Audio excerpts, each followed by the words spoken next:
샬롬, 좋은 아침입니다. 오늘도 하나님의 은혜 그리고 하나님의 사랑 듬뿍 경험하는 날 보내시기를 축복합니다. 자, 고린도전서 이어갑니다. 15장 12절에서 19절의 말씀입니다. 고린도전서 15장 12절에서 19절의 말씀을 제가 공독해 드립니다. 그리스도께서 죽은 자 가운데에서 다시 살아나셨다 전파되었거늘 너희 중에서 어떤 사람들은 어찌하여 죽은 자 가운데에서 부활이 없다 하느냐. 만일 죽은 자의 부활이 없으면 그리스도도 다시 살아나지 못하셨으리라. 그리스도께서 만일 다시 살아나지 못하셨으면 우리가 전파하는 것도 헛것이요 또 너희 믿음도 헛것이며 또 우리가 하나님의 거짓 증인으로 발견되리니 우리가 하나님이 그리스도를 다시 살리셨다고 증언하였습니다. 만일 죽은 자가 다시 살아나는 일이 없으면 하나님이 그리스도를 다시 살리지 아니하셨으리라. 만일 죽은 자가 다시 살아나는 일이 없으면 그리스도도 다시 살아나신 일이 없었을 터이요 그리스도께서 다시 살아나신 일이 없으면 너희의 믿음도 헛되고 너희가 여전히 죄 가운데 있을 것이요 또한 그리스도 안에서 잠자는 자도 망하였으리니 만일 그리스도 안에서 우리가 바라는 것이 다만 이 세상의 삶뿐이면 모든 사람 가운데 우리가 더욱 불쌍한 자이리라. 아멘. 고린도 교회 이야기가 계속되고 있습니다. 15장에 들어와서 바울 사도는 고린도 교회 성도들에게 복음의 기본, 기독교의 기본을 이야기를 해주고 있습니다. 여러분, 복음의 기본이 무엇입니까? 예수 그리스도 아닙니까? 예수는 그리스도시다.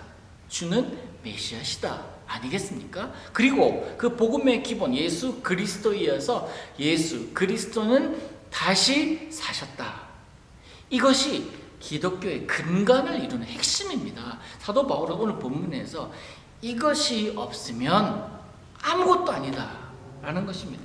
그래서 19절에서 그 얘기를 합니다. 만약 그리스도 안에서 우리가 바라는 것이 이 세상의 삶뿐이면 부활이 없다면 다시 사신 예수 그리스도를 우리가 만나지 못했다면 모든 사람 가운데 우리는 불쌍한 자 중에 불쌍한 자다. 왜? 지금 우리가 헛된 것을 쫓고 있기 때문에 그런 거 아니겠습니까? 부활이라는 것. 근데 사실은 이 고린도 교회 사람들 중에는 특별히 이 헬라 문화권, 넓게 봐서 이 헬라 문화권 아래에 있던 자들은요, 부활이라는 것을 이해하기 참 어려운 상황 그리고 그런 분위기였습니다. 오늘 제가 아침 큐티를 통해서 여러분들 잠깐 머리 아프게 할 수 있을 것 같습니다만 잘 참으시기를 바랍니다. 고린도 교회는 넓게 보면 헬라 문화권 안에 속해 있었던 교회였습니다. 그래서 그 헬라 문화권의 영향을 받지 않을 수가 없었겠지요. 특별히 고린도 지역은 굉장히 상업도 발달하고 사람들이 많이 오고 가던 그런 교통의 요지였습니다. 그래서 수만 가지 혼합적인 종교들이 있었던 그런 도시였습니다. 그래서 이런 종교적인 모습들, 종교제의 각종 신들의 모습을 참 많이 볼 수 있었던 그런 곳이었죠.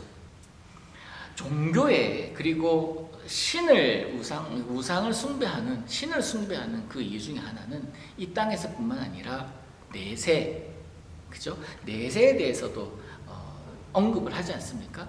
그래서 사후에 대한 논의도 참 많이 있었던 곳입니다.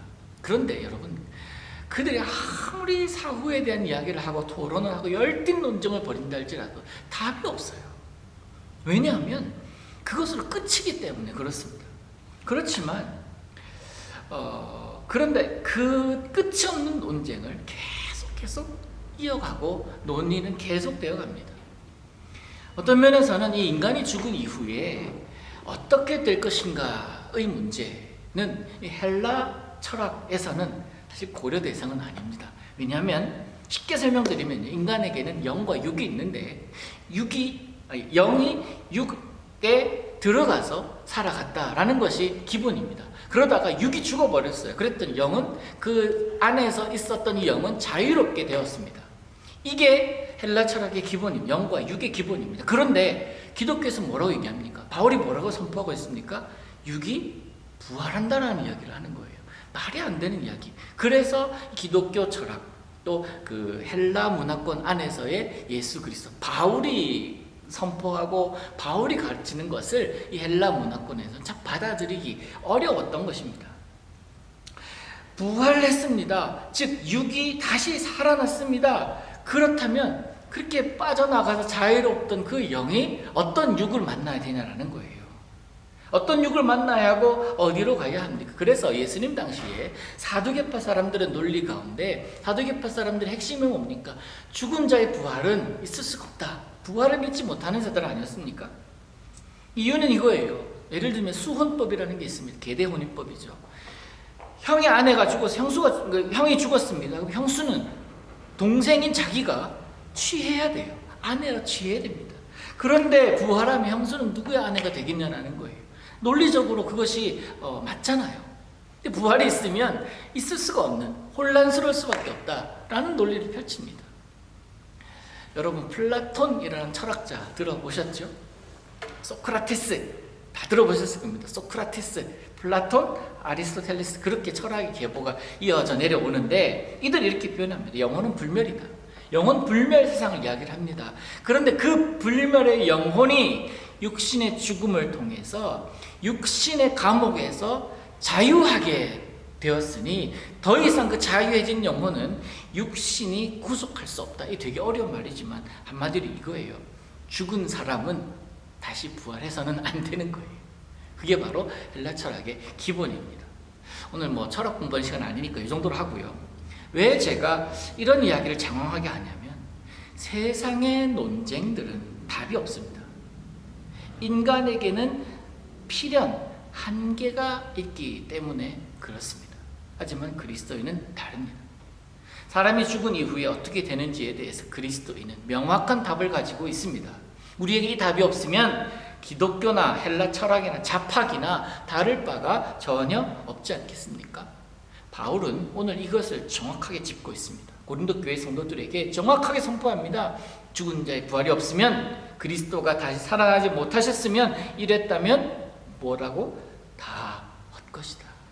다 헛된 것이다 라고 선포합니다. 그러나 헛된 것이 결코 아니다. 예수 그리스도는 부활하셨고 우리 역시 부활할 것이다 라고 이야기합니다. 사랑하는 여러분, 그러나 우리는 세상에 대해서 당당합니다. 우리는 세상의 그 어떤 철학도 어떤 이론도 부활을 얘기하지 못하고 그 증거가 없지만 우리는 증거가 있고 그 하나님의 살아계심 예수 그리스도가 그 증거로 우리에게는 남아 있습니다. 그래서 당당할 수 있습니다. 죄와 죽음의 세력에 의해서 죽임을 당했던 예수님께서 다시 살아나지 않으셨습니까? 그렇다면 그것은 또한 우리에게 어떤 의미를 줍니까? 죄, 죽음, 그런 세력들, 세상의 그 어떤 논리도 예수의 이름 앞에 굴복할 수밖에 없습니다. 그 어떤 논리가, 어떠한 그 논리가 뛰어나다 할지라도 예수 그리스도의 단순한 복음 앞에 그들은 맥을 못 추게 됩니다. 가장 확실한 사실, 예수 그리스도의 부활. 오늘 여러분은 그 예수 그리스도의 부활 신앙, 고린도전서 15장을 계속 이어가면서 그 부활 신앙, 기독교의 가장 기본적인 진리를 다시 한 번 더 생각해 보시고 되새기시기를 소망합니다.